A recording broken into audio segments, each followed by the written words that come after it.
Hey guys, welcome back to my channel अर्थशास्त्र की नगरी। सो गाइस, जैसा कि आपने थंबनेल के अंदर देख लिया है, ये वीडियो उन सभी बच्चों के लिए है जो बीए बीकॉम सेकंड ईयर में है और जिनका जुलाई में जो है ओपन बुक एग्जाम होने वाला है। जरूरी नहीं है वीडियो केवल उन्हीं बच्चों के लिए जो इस साल है, आने वाले किसी भी साल में 2021, 2022, 2023 किसी भी साल में है और उनका बीए बीकॉम सेकंड ईयर में जो है एग्जाम होने वाला है।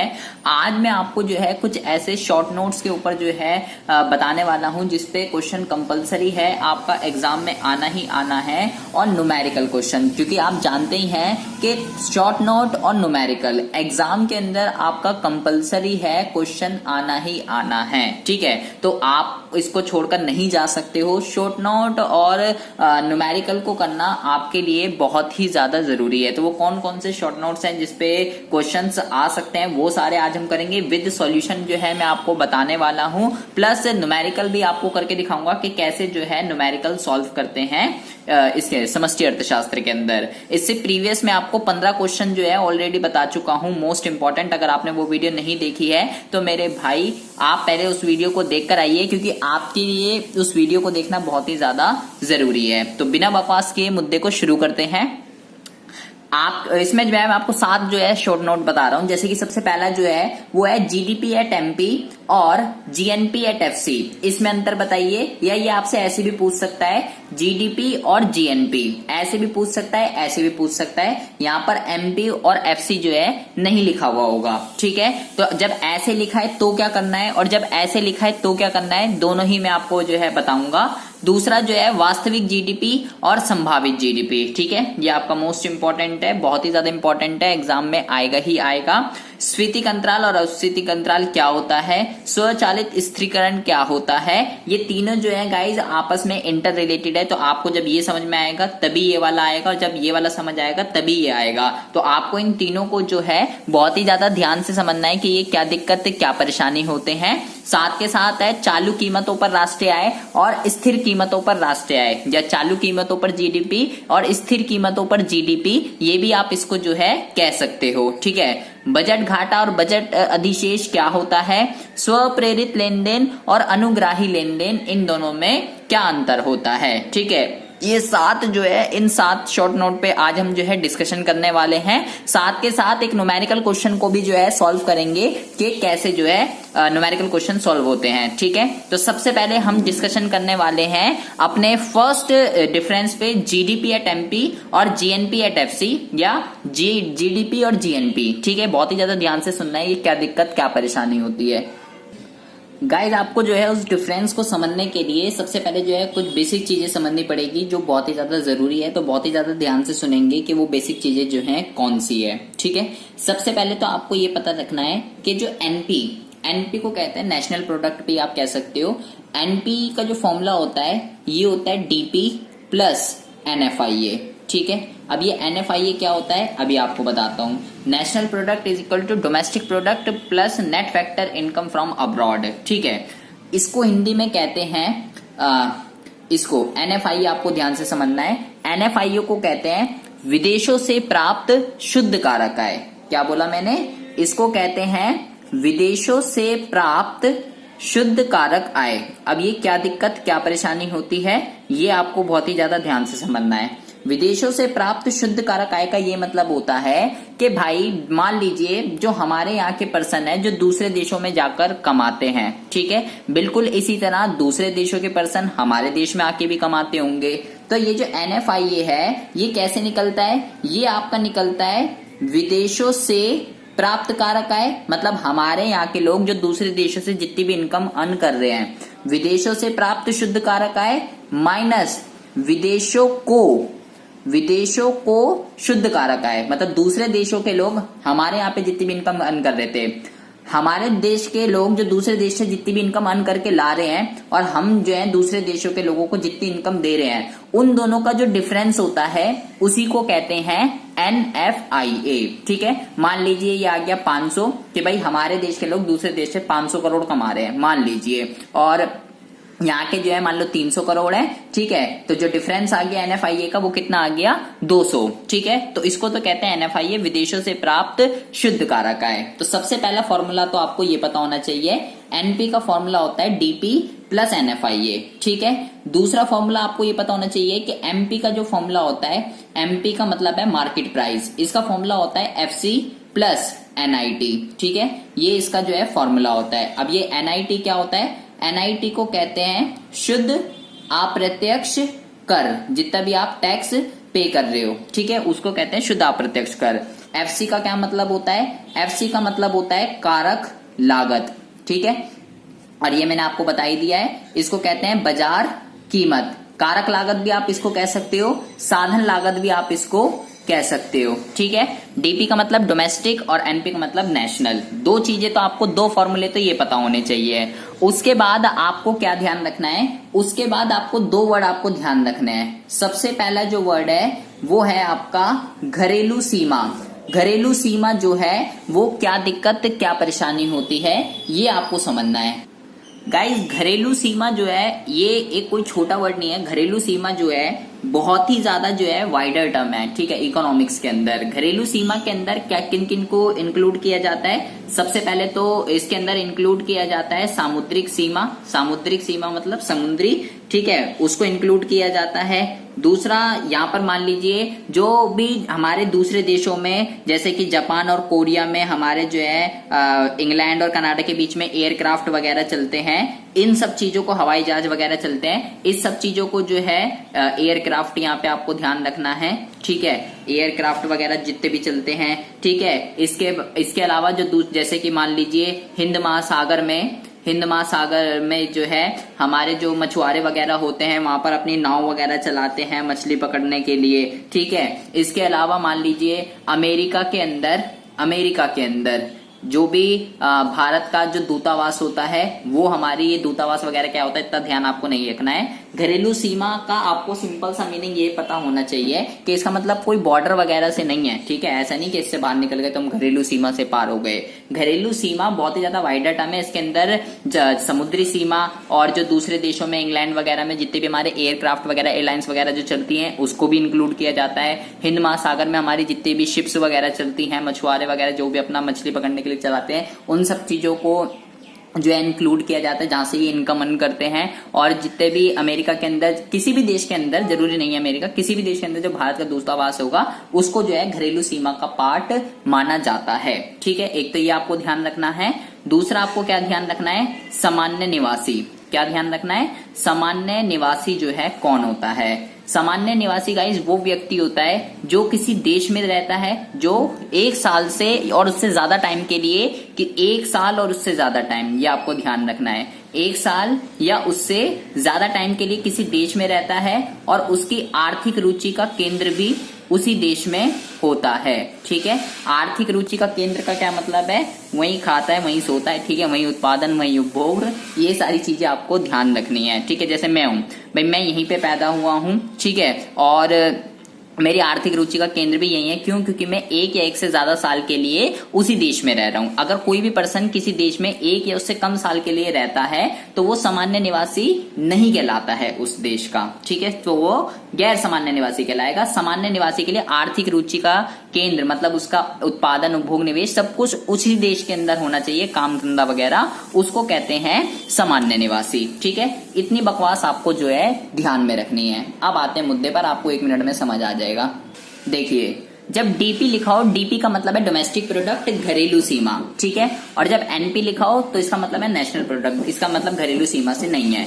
अब जीडीपी एट एमपी का क्या मतलब है? कह रहा है जीडीपी एट एमपी से अभिप्राय एक देश की घरेलू सीमा में उत्पादित सभी अंतिम वस्तुओं व सेवाओं की बाजार कीमत के योग से है। एमपी में भी आपको बता चुका हूं बाजार कीमत होती है, डीपी में आपको बता चुका हूं घरेलू सीमा से है डोमेस्टिक प्रोडक्ट। लेकिन जीएनपी एट एफसी बोले तो जीएनपी एट एफसी से अभिप्राय एक अर्थव्यवस्था में सभी सामान्य निवासियों द्वारा उत्पादित अंतिम वस्तुओं और सेवाओं की साधन लागत के योग से है। गाइस, यहाँ पे आपको ये ध्यान रखना है, इसका बेसिकली कहने का ये मतलब है, देखो अभी मैंने आपको बताया, एक होता है सामान्य निवासी, एक होता है गैर सामान्य निवासी। ठीक है, जब जीएनपी एट एफसी होता है तो उसके अंदर केवल सामान्य निवासियों को इंक्लूड किया जाता है, और जब जीडीपी एट एमपी होता है डीपी की जब बात चलती है ना, डीपी की, तो यहाँ पे ये नहीं देखा जाता कि वो सामान्य निवासी है या गैर सामान्य निवासी है, दोनों को इंक्लूड कर लिया जाता है, ठीक है। लेकिन जब एनपी की बात चलती है तो यहाँ पे केवल सामान्य निवासियों को ही इंक्लूड किया जाता है, गैर सामान्य निवासियों को यहाँ पर इंक्लूड नहीं किया जाता है, ठीक है। इसकी गणना घरेलू सीमा के स्तर पर की जाती है, केवल घरेलू सीमा डोमेस्टिक टेरिटरी के अंदर होगी, और इसका मतलब घरेलू सीमा से बाहर भी हम यहाँ पे इसको इंक्लूड कर लेते हैं, जिसको अभी एनएफआईए कहते हैं, ठीक है। अभी मैंने आपको बताया इसमें एनएफआईए शामिल नहीं होता, इसमें एनएफआईए शामिल होता है, क्योंकि अभी मैंने आपको बताया। देखो अभी बताता हूँ इसका क्या मतलब होता है। इसमें गैर निवासियों की आय भी शामिल होती है, इसमें केवल सामान्य निवासियों की होगी, गैर वाले की नहीं होगी। गैर वाला कौन है? जो एक या उससे कम साल के लिए किसी देश में रहता है। इसमें एनआईटी शामिल होते हैं, इसमें एनआईटी शामिल नहीं होते हैं। देखिए भाई, अभी मैंने आपको बताया जो जीडीपी एट एमपी का जो फॉर्मूला होता है, इसका फॉर्मूला होता है जीएनपी एट एफसी, और डीपी का फॉर्मूला भी मैंने आपको बताया। डीपी का फॉर्मूला क्या होता है? एनपी माइनस एनएफआईए, ठीक है। मैंने भी आपको एनपी का बताया था ना, डीपी प्लस एनएफआईए, तो एनपी का होता है डीपी प्लस एनएफआईए, तो डीपी का क्या हो जाएगा? NP minus NFIA. एमपी का फॉर्मूला क्या होता है? एफसी प्लस एनआईटी, तो ये मैंने इसका यहाँ फॉर्मूला लिख दिया, ये वाला। फिर ऐसे यहाँ पे इसका लिख दीजिए जीएनपी का, जीडीपी एट एमपी।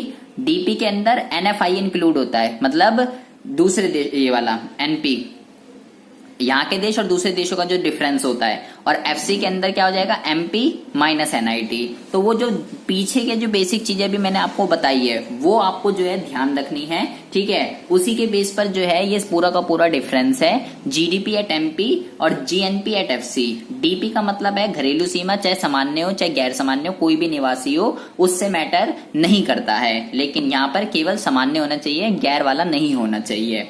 इसमें एनएफआईए नहीं आता, दूसरे देश जो हम कमाते हैं इसमें एनएफआईए आता है, ठीक है। ये आपको ध्यान रखना है। जब एमपी और एफसी ये ना लिखा हो, जब एमपी और एफसी ये ना लिखा हो, तो ये नीचे की चीजें आपको नहीं लिखनी है, केवल एक दो चीजें लिखनी है। एक तो मीनिंग लिखना है इसका, ठीक है, और ये वाला भी आप लिख सकते हो, ये वाला, ठीक है, और ये भी आप लिख सकते हो एनएफआईए, ठीक है। बस ये तीन चीजें लिखनी है, उसके अलावा और कोई भी नहीं लिखना है, अगर एमपी और एफसी नहीं लिखा हुआ है तो, ठीक है। तो ये आपको पूरा का पूरा समझ में आ गया होगा, सबसे पहला डिफरेंस। अब आते हैं हम अपने दूसरे डिफरेंस पर, बहुत ही ज्यादा ध्यान से सुनना है। दूसरा, तीसरा और चौथा सब इंटर रिलेटेड है, तो बहुत ही ज्यादा ध्यान से आपको सुनना है। कह रहा है जी वास्तविक जीडीपी और संभावित जीडीपी में क्या अंतर होता है बताइए, ठीक है। तो संभावित जीडीपी का सिंपल सा मतलब है, संभावित मतलब संभावना। भाई संभावना का क्या मतलब होता है? मान लीजिए मैंने ये बोला कि अगर मेरे देश के अंदर जितने भी लोग हैं, अगर मैं उनको सबको रोजगार दे दूं, अगर मैं एक देश के अंदर जितने भी लोग हैं अगर मैं उन सबको रोजगार दे दूं, मतलब पूर्ण रोजगार की स्थिति। पूर्ण रोजगार का क्या मतलब होता है? वो सभी लोग जो काम करना चाहते हैं उनको काम मिल जाए, तो उसको पूर्ण रोजगार की स्थिति कहते हैं, ठीक है। तो अगर वो सभी लोग जो काम करना चाहते हैं अगर मैं उनको काम दे दूं, तो हम मैक्सिमम कितनी प्रोडक्शन कर सकते हैं? मान लो मैंने ये अंदाजा लगाया कि भाई हम 100 करोड़ की जो है प्रोडक्शन कर सकते हैं। कितने की? 100 करोड़ की, ठीक है।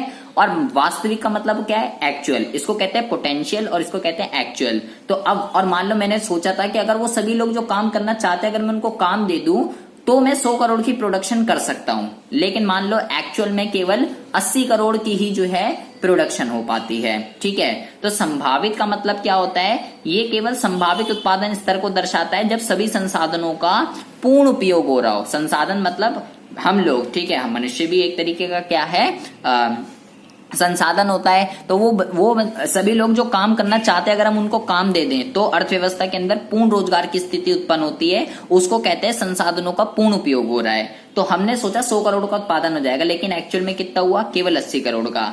ये केवल संभावित उत्पादन स्तर को दर्शाता है, ये वास्तविक एक्चुअल में कितना हो रहा है ये उसको दर्शाता है।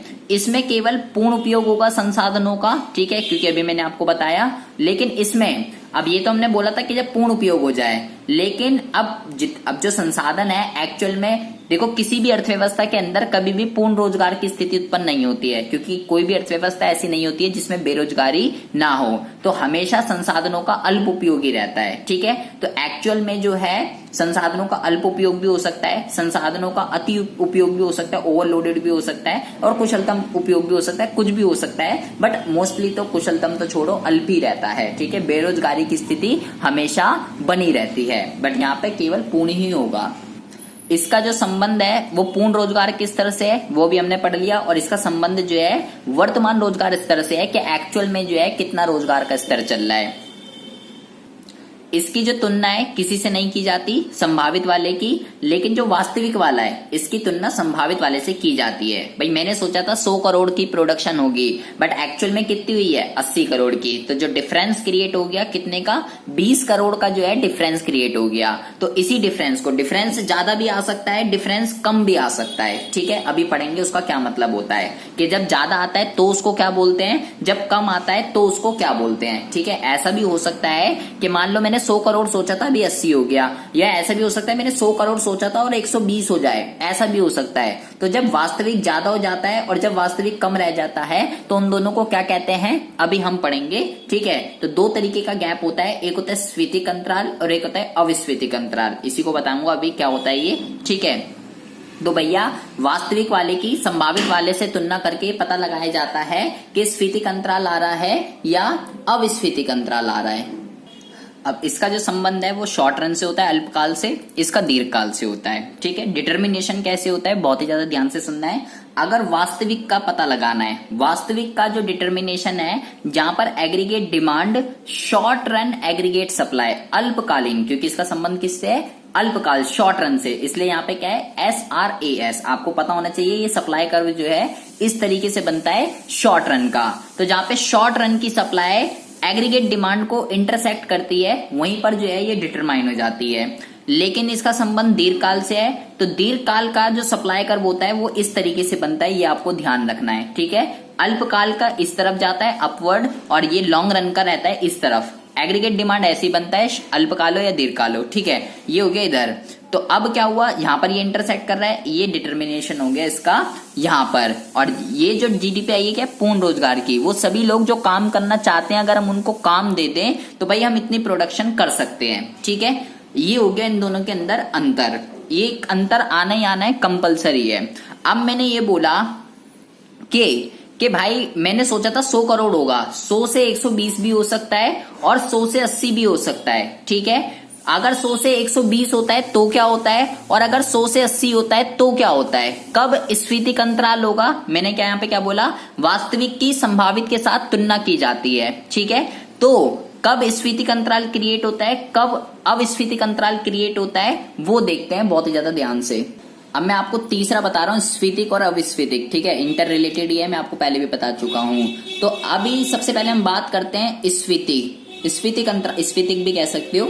स्फीतिक अंतराल जो है वो क्या होता है, कब क्रिएट होगा, जब आपकी जो वास्तविक वाली जो जीडीपी है, जब आपकी वास्तविक जीडीपी जो है वो ग्रेटर देन हो जाती है संभावित जीडीपी से।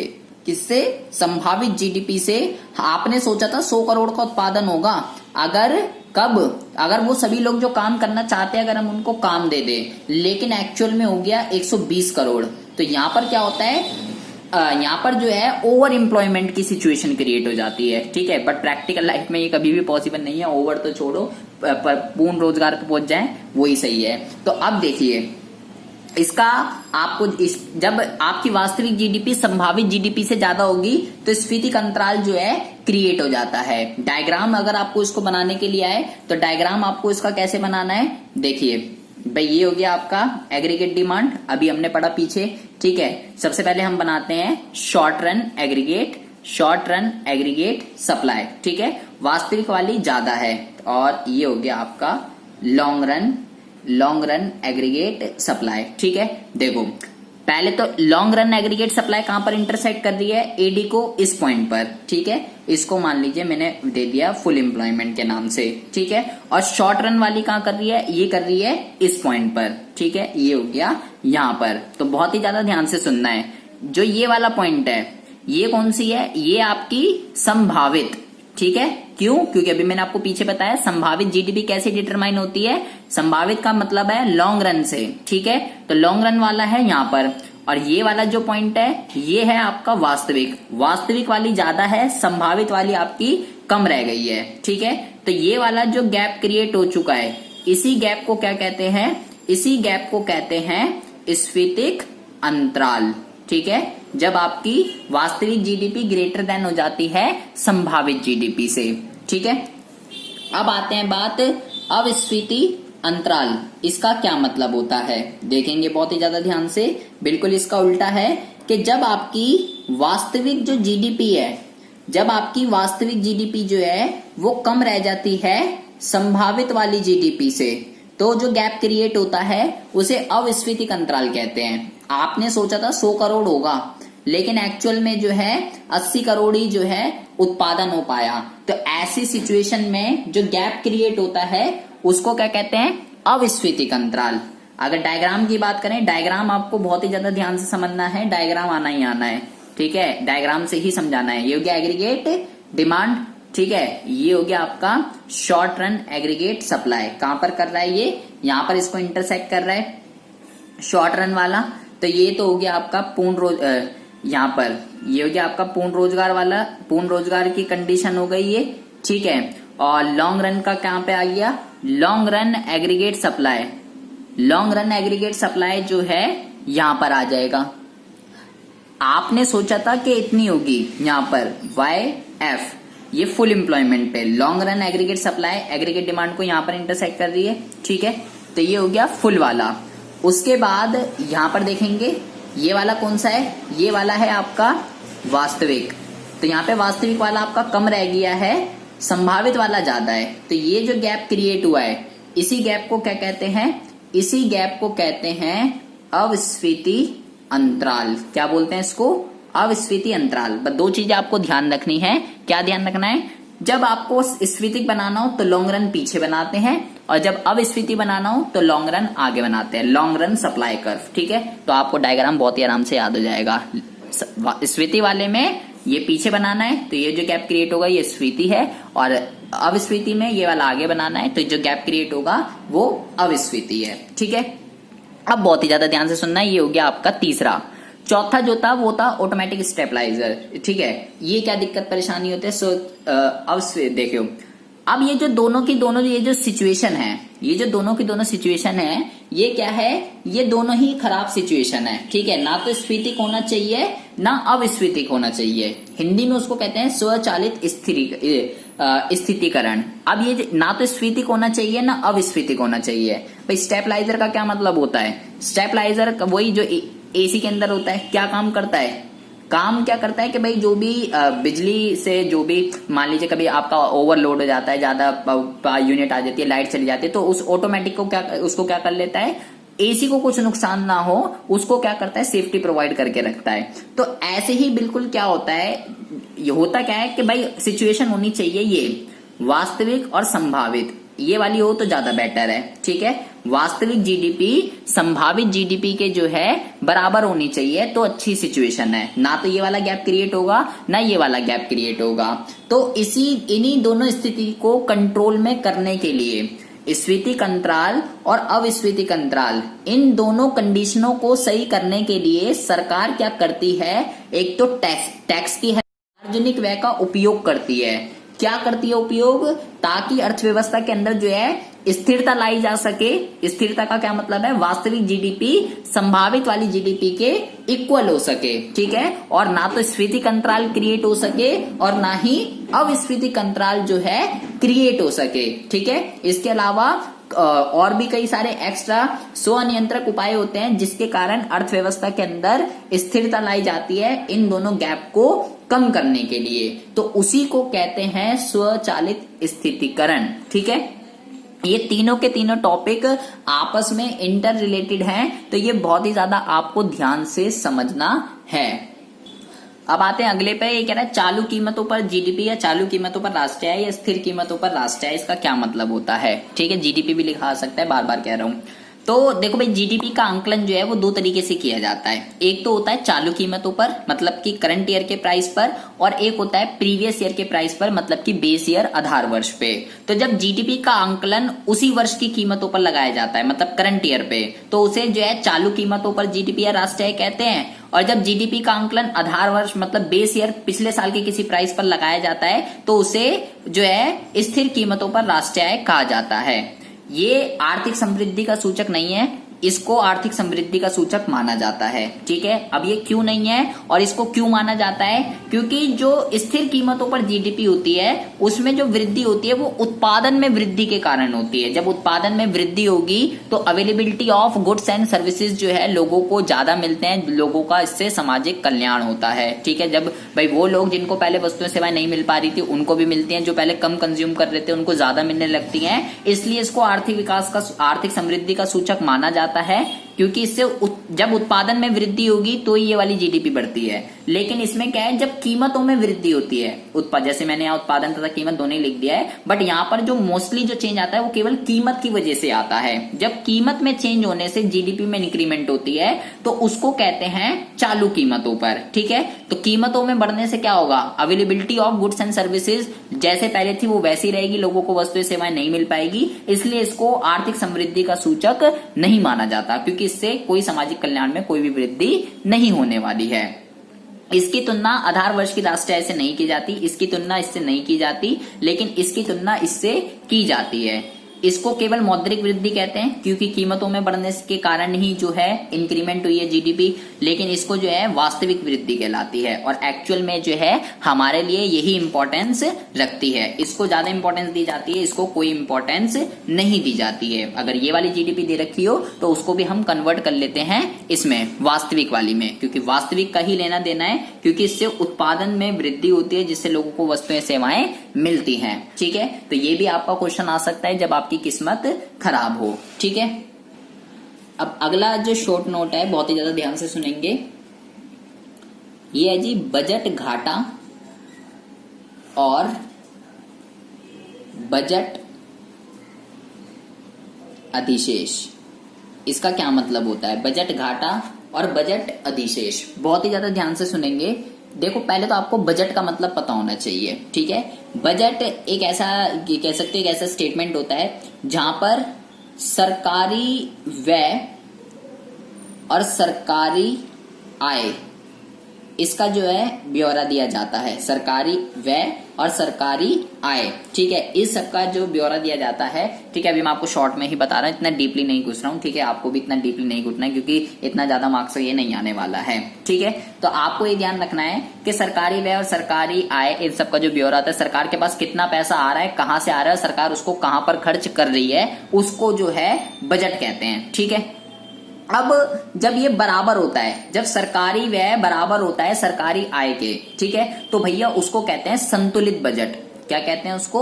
उसको तो कहते हैं संतुलित बजट। संतुलित बजट कब होगा? जब व्यय और आय दोनों आपस में बराबर होते हैं। ठीक है, अब आते हैं मुद्दे पर। घाटा, घाटा इसके नाम से ही पता चल रहा है कि भाई जब आपका व्यय जो है, जब सरकारी व्यय जो है ग्रेटर देन हो जाता है सरकारी आय से, तो जो बजट क्रिएट होता है उसको कहते हैं बजट घाटा। लेकिन जब गवर्नमेंट की इनकम जो है वो ग्रेटर देन हो जाती है गवर्नमेंट की खर्चों से, तो जो बजट क्रिएट होता है उसको कहते हैं बजट अधिशेष। यहाँ पर इनकम ज्यादा हो रही है सरकार को, वो खर्चा कम कर रही है। ठीक है, फालतू फिजूल के खर्चे वो बिल्कुल भी नहीं कर रही है, पैसा अपने पास सेव करके रख रही है। लेकिन यहाँ पर सरकार खर्चा ज्यादा कर रही है और इनकम उसको जो है बहुत ही ज्यादा कम हो रही है। अब जब सरकार खर्चा ज्यादा कर रही है तो सरकार जो है, मान लीजिए नई नई इंडस्ट्री लगा रही है, बिल्डिंग वगैरह, लोगों को काम मिलेगा, पुल वगैरह, सड़क वगैरह, ये सब चीजें बनवा रही है, तो लोगों को उससे काम मिलेगा, लोगों को काम मिलेगा, उससे इनकम इंक्रीमेंट होगी, इनकम बढ़ेगी तो लोग डिमांड करेंगे। तो इससे क्या होता है, पहला तो ये ध्यान रखना है। दूसरा आपको ये ध्यान रखना है, इससे क्या होता है, इससे जो है ये आपको ध्यान रखना है, सामूहिक मांग, एग्रीगेट डिमांड, इसमें जो है इंक्रीमेंट होती है, क्योंकि लोगों को काम मिलेगा, लोगों के पास इनकम आएगी तो वो डिमांड करेंगे। ठीक है, रोजगार में वृद्धि होगी इससे। ठीक है, ये आपको ध्यान रखना है, आय में वृद्धि होगी इससे। ये सारी चीजें होती हैं अगर बजट घाटा चल रहा होता है। ठीक है, लेकिन यहाँ पर इसका बिल्कुल विपरीत है। ठीक है, डिमांड कम हो जाएगी, रोजगार में भी कमी आएगी और आय में भी जो है कमी आएगी। बिल्कुल इसका उल्टा यहाँ पर होता है। बजट घाटा जो है कौन सी सिचुएशन में सही होता है कि भाई सरकार व्यय ज्यादा कर रही है और आय कम कर रही है। ये तब सही होता है जब अर्थव्यवस्था के अंदर अविस्फीति की जो है, अविस्फीति की, अभी हमने पीछे पढ़ा है, अविस्फीतिक अंतराल जब हो रहा होता है, तो ये वाली सिचुएशन जो है बेटर होती है, तब इसको जो है फॉलो करना चाहिए। लेकिन ये वाली कब करना चाहिए?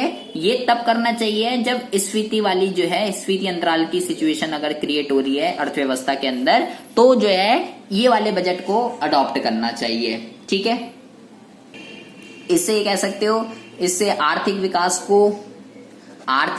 को इससे क्या मिलता है? इससे आर्थिक विकास को बढ़ावा मिलता है। और इसमें क्या होता है? इसमें सरकार जो है फिजूल खर्ची वगैरह जो है बिल्कुल भी नहीं करती है, पैसे को सेव करके रखती है, क्योंकि इनकम ज्यादा हो रही है, खर्चे जो हैं वो कम हो रहे हैं। तो तीन चीजें हो गई, तीन बजट। एक होता है संतुलित बजट, एक होता है बजट घाटा, और एक है बजट अधिशेष। तीनों बता दिए हैं। जब व्यय आय के बराबर होगा तो संतुलित बजट, जब व्यय ज्यादा होगा इनकम से तो घाटा, जब आय ज्यादा होगी खर्चों से तो अधिशेष। ठीक है, ये भी इंपॉर्टेंट है, ये भी आपको ध्यान रखना है। अब लास्ट जो है हमारा ये है जी आपका स्वप्रेरित लेन देन। ठीक है, राइटिंग को बिल्कुल इग्नोर कर देंगे। ठीक है, अभी मैं आपको रफली ही समझा रहा हूं ये। और अनुग्राही लेन देन, ठीक है, ये इंपॉर्टेंट है, ये बहुत बारी आ जाता है एग्जाम के अंदर जब किस्मत खराब होती है। तो ये कौन से चैप्टर से रिलेटेड है? ये आपका रिलेटेड है जी भुगतान संतुलन से। तो भुगतान संतुलन की वीडियो आप पहले ही देख चुके हैं, मैं आपको पहले भी बता चुका हूं। भुगतान संतुलन जो है क्या होता है, उसके क्या क्या घटक होते हैं, पूंजी खाता क्या होता है, चालू खाता क्या होता है, ये सारी की सारी चीजें आप अच्छे से पढ़ चुके होंगे, मेरे को पूरा का पूरा भरोसा है। ठीक है, तो अब भाई होता क्या है, भुगतान संतुलन क्या है? एक साल के अंदर कितना आयात किया, कितना निर्यात किया, उसको भुगतान संतुलन कहते हैं। ऐसा डॉक्यूमेंट जो ये बताता है कितना आयात हो रहा है, कितना निर्यात हो रहा है एक साल के अंदर अंदर। तो जो स्वप्रेरित लेन देन होते हैं, स्वप्रेरित लेन देन का ये मतलब है कि जो भुगतान संतुलन के अंदर या वो जो डॉक्यूमेंट है उसके अंदर वो सारे लेन देन, वो सारे ट्रांजेक्शन जिसका ऑब्जेक्ट जो है लाभ कमाना है, जिसका ऑब्जेक्ट लाभ कमाना है, उसको क्या कहते हैं? उसको कहते हैं स्वप्रेरित लेन देन। ठीक है, लेकिन यहां पर क्या होता है, यहां पर जो है लाभ कमाने के उद्देश्य से ट्रांजैक्शन नहीं किए जाते हैं। ठीक है, इसका उद्देश्य लाभ कमाना जो है नहीं होता है। वो सारे ट्रांजैक्शन जो लाभ कमाने के ऑब्जेक्ट से किए गए हैं वो स्वप्रेरित लेन देन किए कहे जाते हैं। लेकिन वो सारे ट्रांजैक्शन जिनका ऑब्जेक्ट लाभ कमाना नहीं है उसको अनुग्राही लेन देन कहा जाता है। यहाँ पर जो है वो सारे ट्रांजैक्शन जिसका ऑब्जेक्ट लाभ कमाना है, हमें इसका कोई भी मतलब नहीं है कि उसका भुगतान संतुलन पर जो है क्या इम्पैक्ट पड़ेगा, हम इसको टोटली जो है इग्नोर करते हैं। बस हमारा ऑब्जेक्ट जो है वो लाभ कमाना होना चाहिए। यहाँ पर भुगतान संतुलन की स्थिति पे उसका क्या इफेक्ट पड़ेगा, आयात ज्यादा होगा, निर्यात कब होगा, असंतुलन होगा, कोई मैटर नहीं करता। हम वो ट्रांजेक्शन करेंगे अगर उससे हमें लाभ हो रहा है। ठीक है, लेकिन यहाँ पर क्या होता है, यहाँ पर भुगतान संतुलन की स्थिति को ध्यान में रखा जाता है। ठीक है, इसके अंदर क्या होता है, इसमें तो भाई आपका चालू खाता और पूंजी खाता दोनों के दोनों खातों को जो है इंक्लूड किया जाता है। लेकिन यहाँ पर जो है केवल पूंजी खाता ही जो है इंक्लूड होता है। इन वाले ट्रांजैक्शन को जो है इनको जो है रेखा से ऊपर की मदें कहते हैं, रेखा से ऊपर की मदें। ठीक है, और इन वालों को जो है इनको रेखा से नीचे की मदें जो है कहते हैं। ये आपको जो है ध्यान रखना है। इन ट्रांजैक्शन से क्या होता है, इन वालों से स्वप्रेरित हम अंधाधुंध करे जा रहे हैं। इससे भुगतान संतुलन के अंदर जो है भुगतान संतुलन के अंदर असंतुलन होता है। ठीक है, लेकिन ये किस लिए किए जाते हैं, जो असंतुलन हुआ है उसको ठीक करने के लिए जो है किए जाते हैं। ये किस लिए किए जाते हैं, असंतुलन को ठीक करने के लिए, ये उस लिए किए जाते हैं। लेकिन ये तो भुगतान संतुलन में असंतुलन करते हैं। ठीक है, बस हम ट्रांजैक्शन करे जा रहे हैं, अंधाधुंध आयात हो रहा है, निर्यात हो रहा है, कोई मैटर नहीं करता, बस ऑब्जेक्ट जो है वो लाभ कमाना होना चाहिए। ठीक है, तो ये सारे जो है डिफरेंस हैं स्वप्रेरित लेन देन और अनुग्राही लेन देन। ये बहुत बारी आ जाता है, बहुत ही ज्यादा ध्यान से समझना है आपको इसको। ठीक है भाई, भुगतान संतुलन में वो सारे ट्रांजैक्शन जिनका ऑब्जेक्ट लाभ कमाना है वो स्वप्रेरित, जिनका लाभ कमाना नहीं है वो अनुग्राही।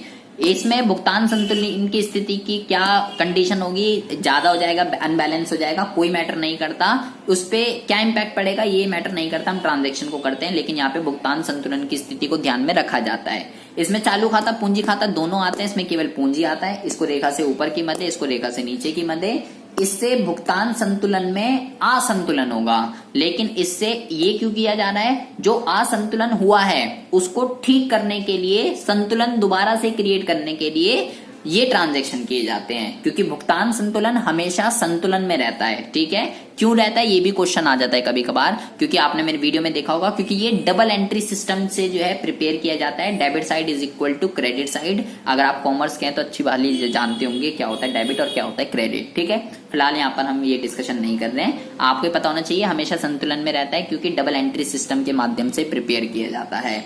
तो ये सारे शॉर्ट नोट हैं जो आपके एग्जाम में आ सकते हैं। अब आते हैं न्यूमेरिकल पर।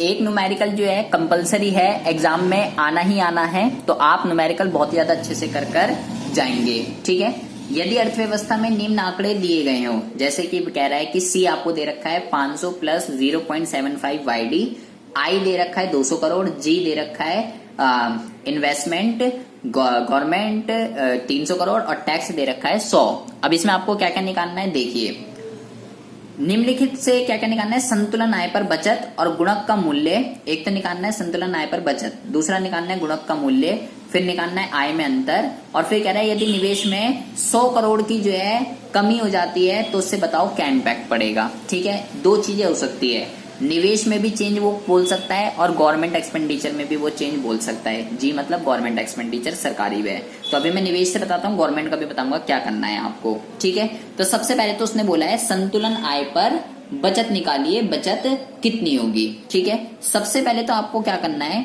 सबसे पहले तो आपको संतुलन आय निकालनी है। ठीक है, तो आपको ये पता होना चाहिए जो फॉर्मूला होता है जी वाई बोले तो इनकम। ठीक है, y is equal to C plus I plus G, ये जो है इसका फॉर्मूला होता है। ठीक है, अब यहाँ पे देखेंगे बहुत ही ज्यादा ध्यान से, सी की वैल्यू पुट कर देंगे। सी की वैल्यू क्या दे रखी है, देखिए सी की वैल्यू दे रखी है 500 प्लस 0.75 YD। ठीक है, ये हो गई पूरी की पूरी सी की वैल्यू, ये दे रखी थी। ठीक है, फिर प्लस आई की वैल्यू रख देंगे 200 प्लस जी की वैल्यू रख देंगे 300। ठीक है, y is equal to 500 plus 0.75। अब आपको ये ध्यान रखना है कि ये जो YD है, यहां पे मैं लिख देता हूं, YD का जो फॉर्मूला होता है वो होता है y माइनस टी। ठीक है, y माइनस टी, तो y माइनस y की वैल्यू तो मुझे नहीं पता, और t की वैल्यू क्या है, t की वैल्यू है 100, तो YD मैंने यहाँ लिख दिया, YD की जगह y माइनस 100, ये हो गया पूरा का पूरा यहाँ पर, प्लस 300 और 200, ये कितना हो जाएगा आपका 500।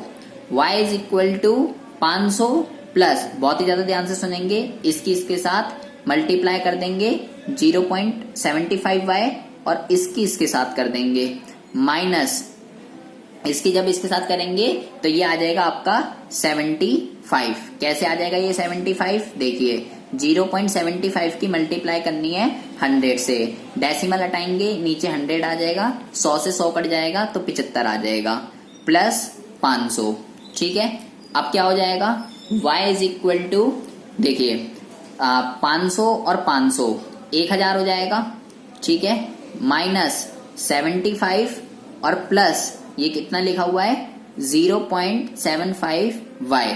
ठीक है, अब आपको क्या करना है, देखिए इस जिसके पास कुछ नहीं होता उसका कोफिशिएंट जो है 1 होता है, तो भाई ये हो गया y, यहाँ 1 भी लिख सकते हो अपने समझने के लिए, 1 माइनस ये जो y वाला है, y वाले को y वाले के साथ लेकर आ रहा हूं, 0.75y इज इक्वल टू 1000 में से 75 गए 925।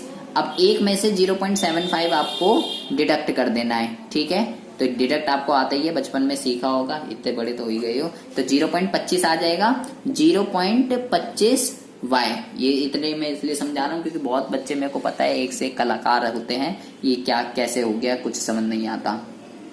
ठीक है, तो माइनस कैसे होता है, ये इसको कैरी करेगा, ये इसको कैरी करेगा।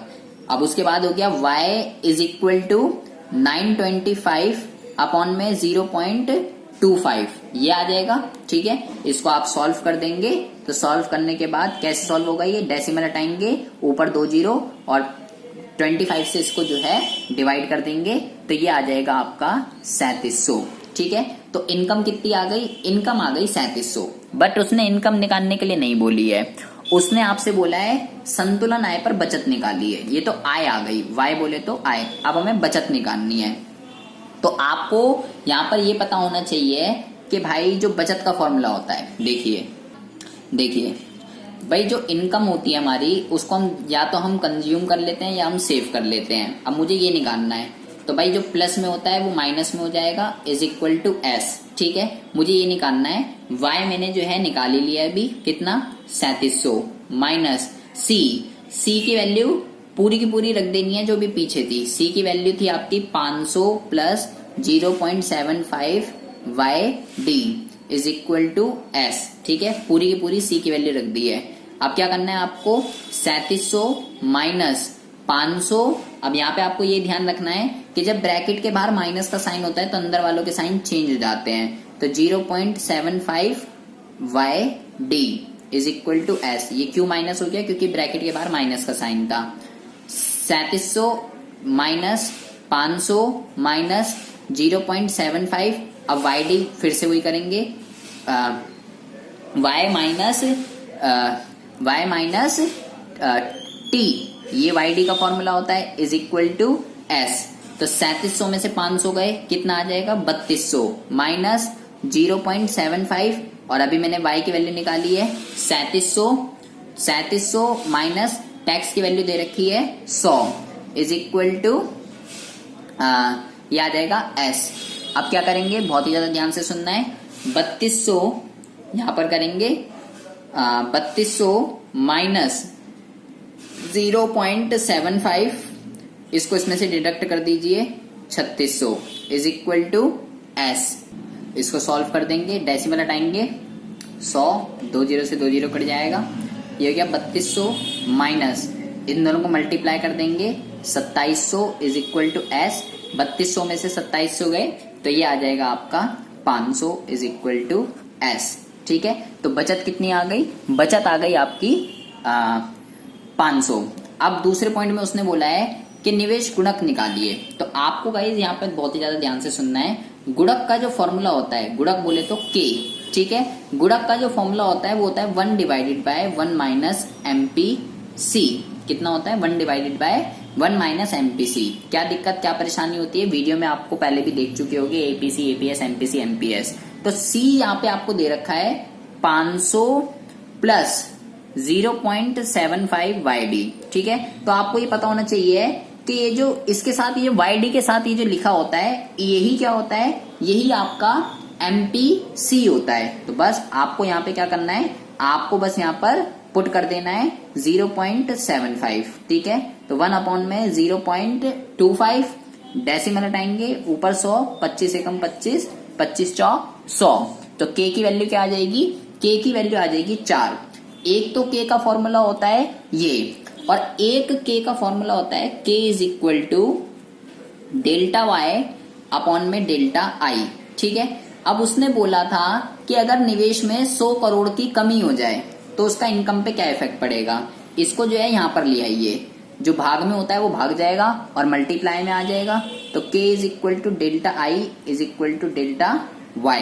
ठीक है, तो 4 i भी मैंने वैल्यू निकाली है, 100 करोड़ वो बोल रहा है, तो इनकम में कितना चेंज आएगा, 400 करोड़ का जो है इनकम के अंदर चेंज आ जाएगा। ठीक है, अच्छा ये तो हो गया जो क्वेश्चन में पूछ रहा था, ये हमारा जो है क्वेश्चन था। ठीक है, अब यहाँ पे मैंने आपसे बोला या तो वो निवेश में चेंज बोल सकता है या वो जी में भी चेंज बोल सकता है। मान लो वो कह रहा है कि यदि सरकारी व्यय में 200 करोड़ की वृद्धि हो गई, सरकारी व्यय में 200 करोड़ की वृद्धि हो गई तो उसका इनकम पर, संतुलन आय पर क्या इम्पैक्ट पड़ेगा। पहले कितना है 300, तो मैंने पूरा का पूरा सॉल्व करा इसको, तो इनकम कितनी आ गई, ये 3700।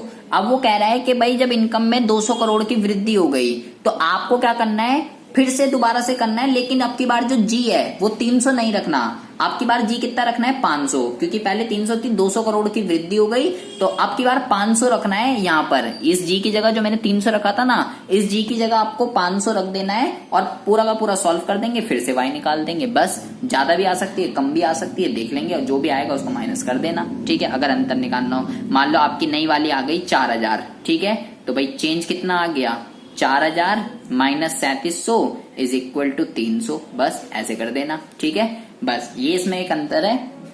न्यूमेरिकल क्वेश्चन कंपलसरी है, आना ही आना है। निवेश में भी चेंज बोल सकता है, सरकारी में भी बोल सकता है, कैसे होगा वो मैंने आपको बता दिया है। ठीक है, इतना प्रिपेयर कर लीजिए, उसके अलावा आपको कोई प्रिपेयर नहीं करना है। ठीक है, अब जो है सेकंड ईयर की कोई भी वीडियो नहीं आने वाली है। इसमें आपको कुछ भी समझ ना आया, कोई भी डाउट हो, कोई भी इशू, आप मेरे को कमेंट बॉक्स में कमेंट कर से पूछ सकते हैं। मिलते हैं आपसे नेक्स्ट वीडियो में ऐसे इंटरेस्टिंग टॉपिक के साथ, तब तक के लिए have a good day, bye bye, take care.